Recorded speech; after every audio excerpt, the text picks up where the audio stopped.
ஷர்மிளா வணக்கம். எஸ்ஐஆர் எனப்படக்கூடிய வாக்காளர் பட்டியல் சிறப்பு தீவிர திருத்த பணி என்பது தமிழ்நாடு உள்ளிட்ட 12 மாநிலங்களில் மிக தீவிரமாக நடைபெற்று வருகின்றது.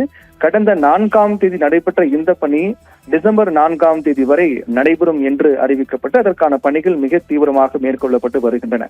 இதில் ஏற்கனவே பல குழப்பங்கள், சந்தேகங்களுக்கு மத்தியில் ஒரு புதிய சிக்கல், குழப்பம் என்பது இந்த பணியை மேற்கொண்டு வரக்கூடிய வருவாய்த்துறையினர் அதிகாரிகள், BLO என்று சொல்லப்படக்கூடிய அதிகாரிகள் இந்த பணியை புறக்கணிக்கப் போவதாக முடிவு செய்து அறிவித்திருக்கிறார்கள். நாளை முதல் இந்த பணியை புறக்கணிக்கப் போவதாக தெரிவித்திருக்கிறார்கள். அதிலும் குறிப்பாக கிராம நிர்வாக உதவியாளர், கிராம நிர்வாக அலுவலர், நில அளவையர், அலுவலக உதவியாளர் முதல் அனைத்து நிலை வருவாய்த்துறை அதிகாரிகளும் இந்த பணியை புறக்கணிக்கப் போவதாக தெரிவித்திருக்கிறார்கள். இது தொடர்பாக தமிழ்நாடு வருவாய்த்துறை சங்கம் கூட்டமைப்பு சார்பாக அறிக்கை வெளியிடப்பட்டிருக்கிறது. அந்த அறிக்கையில் கடும் பணி நெருக்கடி ஏற்பட்டிருப்பதாகவும், அதே போன்று இந்த பணி நெருக்கடியால் மன உளைச்சல் ஏற்பட்டிருப்பதாகவும், இதற்கு முறையாக எஸ்ஐஆர் பணி தொடர்பாக முறையான பயிற்சி கொடுக்கவில்லை, அதே போன்று உரிய திட்டமிடல் இல்லாமல் தொடங்கப்பட்டிருக்கின்றது, போதிய அளவு கால அளவு கொடுக்கப்படவில்லை, கூடுதல் பணி இடங்கள் உள்ளிட்ட பல்வேறு காரணங்கள், அதில் மிக முக்கியமாக நிதி வழங்கவில்லை, உரிய நிதி ஒதுக்கப்படவில்லை உள்ளிட்ட பல்வேறு புகார்களை, குற்றச்சாட்டுகளை அடுக்கி இந்த பணியை அவசர கதியில் மேற்கொள்வதால் பல்வேறு குழப்பங்கள், மன உளைச்சல், நெருக்கடி உள்ளிட்ட பல்வேறு சிரமங்களை எதிர்கொண்டு வருவதாகவும், அதனால் நாளை முதல் இந்த பணியை புறக்கணிப்போவதாக வருவாய்த்துறை அதிகாரிகளுடைய சங்கம் முழுமையாக அந்த பணியை புறக்கணிக்க போவதாக தெரிவித்திருக்கிறார்கள். இதனால் மீண்டும் ஒரு புதிய குழப்பம் என்பது எஸ்ஐஆர் பணியில் ஏற்பட்டிருக்கிறது. காரணம் என்னவென்றால், இந்த பணியை பொறுத்தவரையில் கடந்த 4ஆம் தேதி முதல் வருகின்ற டிசம்பர் 4ஆம் தேதி வரை என 1 மாத காலம் இதற்காக ஒதுக்கப்பட்டு அந்த பணிகள் மிக தீவிரமாக மேற்கொள்ளப்பட்டு வருகின்றது. ஒட்டுமொத்தமாக தமிழகத்தை பொறுத்தவரையில் 6,36,00,000 வாக்காளர்கள் இருக்கிறார்கள். அனைத்து வாக்காளரிடமும் சென்று இதற்கான படிவங்கள் கொடுக்க வேண்டும். ஒரு வாக்காளர் 2 படிவங்கள் என அடிப்படையில் பார்த்தோம் என்றால் கிட்டத்தட்ட 12 கோடிக்கு மேற்பட்ட 12,72,00,000 படிவங்கள் கொடுக்கப்பட வேண்டும். இதுபோன்ற மிகப்பெரிய பணி என்பது 1 மாத காலத்துக்குள் நடைபெறுமா உள்ளிட்ட பல கேள்விகள், சந்தேகங்கள் பொதுமக்கள் மத்தியிலும் பரவலாக இருப்பதை காண்கின்றோம். அதற்கு மத்தியில் தான் இந்த பணி என்பது மிக தீவிரமாக நடைபெற்று வருகின்றது. கடந்த 4ஆம் தேதி தொடங்கி அடுத்த 4ஆம் தேதி வரை நடைபெற்று அதற்கு பிறகு அந்த பணிகள்லாம் முடிவுற்று அந்த 1 மாத காலத்துக்குள்ளாக பணிகள் அனைத்து முடிக்க வேண்டும். அப்படி அதற்கான விண்ணப்பத்தை நீங்கள் கொடுக்க தவறினால் உங்களுடைய வாக்குகள் பறிபோகும் என்பதில் 100% சந்தேகம் கிடையாது. அப்படி இருக்கக்கூடிய சூழ்நிலையில் டிசம்பர் 4 வரை பணிகள் எல்லாம் முடிவடைந்து 9ஆம் தேதி என்று வரைவு வாக்காளர் பட்டியல் வெளியிடப்படும். அதற்கு பிறகு அடுத்த ஆண்டு பிப்ரவரி 2026 7ஆம் தேதி என்று இறுதி வாக்காளர் பட்டியல் என்பது வெளியிடப்படும். இதுதான் அதற்கான பணி. தற்போது இன்னும் 17 நாட்கள் மட்டும்தான் இருக்கின்றது. அப்படி இருக்கக்கூடிய சூழ்நிலையில் தமிழகத்தை பொறுத்தவரையில் 90 விழுக்காடு பணிகள் நிறைவு பெற்று விட்டது. 90 விழுக்காடு பேரிடம் இதற்கான படிவங்கள் கொடுக்கப்பட்டு விட்டது. இனி அந்த படிவங்களை பெற வேண்டும் என்ற பணி மட்டும்தான் மீதம் இருப்பதாக தெரிவிக்கப்பட்டிருக்கிறது. அப்படி இருக்கக்கூடிய சூழ்நிலையில் தற்போது இந்த பணியை மேற்கொண்டு வரக்கூடிய வருவாய்த்துறை அதிகாரிகள் பணி புறக்கணிப்பு முடிவு எடுத்திருக்கிறார்கள் என்று பார்க்கும்போது இந்த பணி தொடர்ந்து நடைபெறுமா என்ற ஒரு சந்தேகம் ஒருபுறம் எழுகின்றது. இன்னும் 17 நாட்கள் மட்டும்தான் இருக்கின்றது. டிசம்பர் 4ஆம் தேதிக்குள்ளாக இந்த பணிகளை முடிக்க வேண்டும்.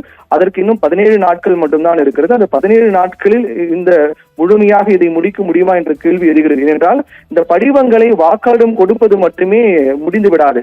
இந்த படிவங்களை வாக்காளரிடம் கொடுத்துவிட்டு அவர்களுக்கு போதிய கால இடைவெளி கொடுத்து அதை முழுவதுமாக பூர்த்தி செய்து அதற்கு பிறகு மீண்டும் வாக்காளர்கள் நேரடியாக சந்தித்து அந்த படிவங்களை திரும்ப பெற வேண்டும். கொடுப்பது என்பது ஒரு பணி. அதற்கு பிறகு மீண்டும் அவர்கள் வீட்டுக்கு சென்று அந்த படிவங்களை திரும்ப பெற வேண்டும். அதை திரும்ப பெற்று அதிகாரிகளிடம் சமர்ப்பித்து அதற்கு உரிய என்ட்ரி என்று சொல்லக்கூடிய அதை உரிய முறையில் பதிவு செய்து அதற்கு பிறகுதான் வரைவு வாக்காளர் பட்டியல் என்பது வெளியாகும்.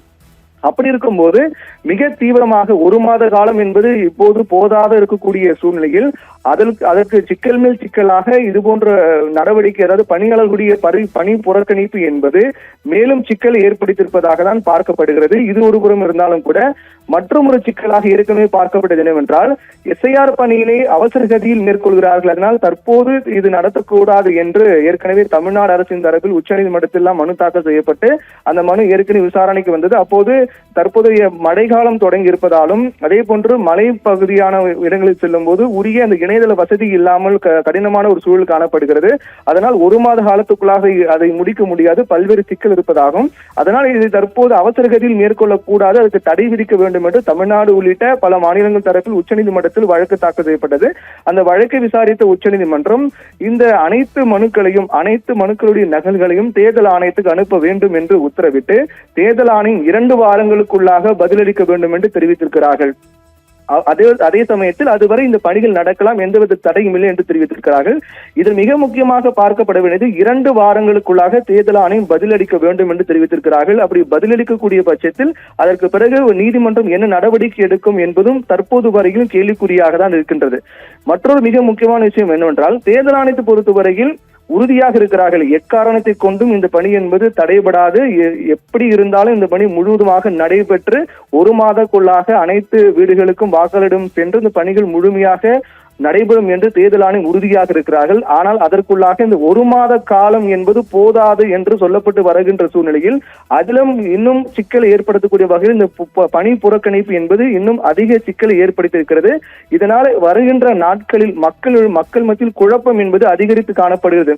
தற்போது படிவங்களை பெற்றிருக்கக்கூடிய மக்கள் அதை பூர்த்தி செய்து மீண்டும் அதிகாரிகள் வருவார்கள், அவரிடம் கொடுக்கலாம் என்று காத்துக் கொண்டிருப்பார்கள். ஆனால் அதிகாரிகள் பணி புறக்கணிப்பை மேற்கொண்டிருக்கிறார்கள். அவர்கள் எப்போது வீட்டுக்கு வருவார்கள், ஒருவேளை அந்த டிசம்பர் 4க்குள்ளாக அந்த படிவங்களை நாம் திருப்பி கொடுக்கவில்லை என்றால் நம்முடைய வாக்கு உரிமை என்பது பறிபோகுமா உள்ளிட்ட பல்வேறு குழப்பங்கள், அச்சங்கள் மக்கள் மத்தியில் எழுந்திருக்கின்றது. பணி புறக்கணிப்பு ஏற்கனவே இருக்கக்கூடிய பல குழப்பங்களுக்கு கூடுதல் வலு சேர்க்கும் வகையில் அமைந்திருக்கின்றது. எஸ்ஐஆர் பணி பொறுத்தவரையில் தொடக்கம் முதலே பல்வேறு சிக்கல்கள், குழப்பங்கள் எல்லாம் சொல்லப்பட்டு வந்த சூழ்நிலையில் பணியாளருடைய புறக்கணிப்பு என்பது மேலும் சிக்கலை அதிகரித்திருப்பதாக பார்க்கப்படுகிறது. அதனால் திட்டமிட்டபடி 4ஆம் தேதிக்குள்ளாக இந்த பணிகள் முழுவதுமாக முடிக்க முடியுமா என்ற கேள்வி பிரதானமாக எழுகின்றது. வருகின்ற நாட்களில் தான் அதற்கான விடை என்ன என்பது தெரிய வரும். ஷர்மிளா, விரிவான தகவல்களை வழங்கியமைக்கு நன்றி பிரவீன்குமார்.